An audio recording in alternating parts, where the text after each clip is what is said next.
تفاصيل تعميم التعويضات العائلية على ملايين الأسر المعوجة بالمغرب. كشف وزير الصحة والحماية الاجتماعية خالد أيت طالب أن الحكومة رصدت غلافا ماليا يبلغ 28 مليار و130 مليون و252 ألف درهم لقطاع الصحة.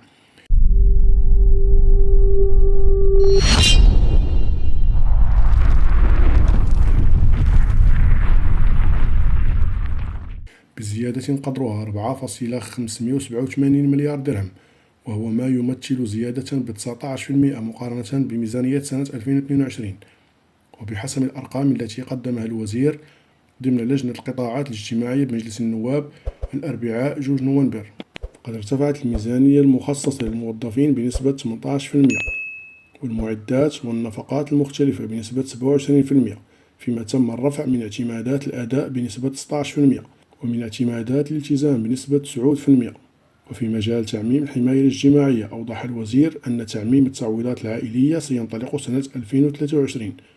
وسيهم 7 ملايين طفل من العائلات الهشة والفقيرة على الخصوص، و3 ملايين أسرة بدون طفل في سن التمدرس. وأشار المسؤول الحكومي إلى أنه سيتم توسيع قاعدة الانخراط في نظام التقاعد سنة 2025، وسيستهدف هذا الورش حوالي 5 ملايين من المواطنين من بين الساكنة النشيطة التي ليس لها الحق في التقاعد، بالإضافة إلى تعميم الاستفادة من تعويض فقدان الشغل ابتداء من 2025 لفائدة كل شخص يتوفر على شغل قار. وفيما يهم تأهيل العرض الصحي، أكد الوزير على مواصلة تأهيل 1.365 مؤسسة للرعاية الصحية الأولية، وافتتاح 65 مؤسسة جديدة قبل متم السنة الجارية، ومواصلة تفعيل مخططات العمل السنوية لبرنامج تقليص الفوارق المجالية والاجتماعية بالعالم القروي 2017-2023،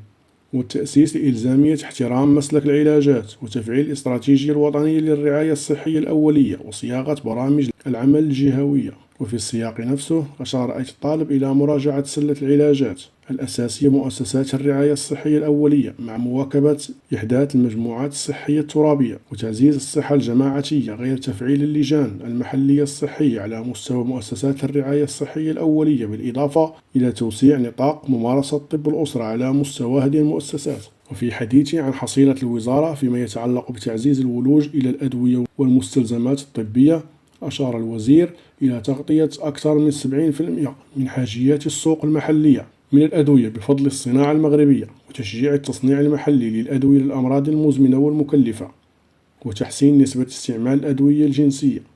بنسبة 40% حاليا. ومن جهة أخرى تم توقيع 3 اتفاقيات مع الصين بهدف إنتاج 5 ملايين جرعة شهريا من لقاح كورونا في المرحلة الأولى، وإعطاء انطلاقا لإنجاز مصنع لتصنيع اللقاح المضاد لكوفيد 19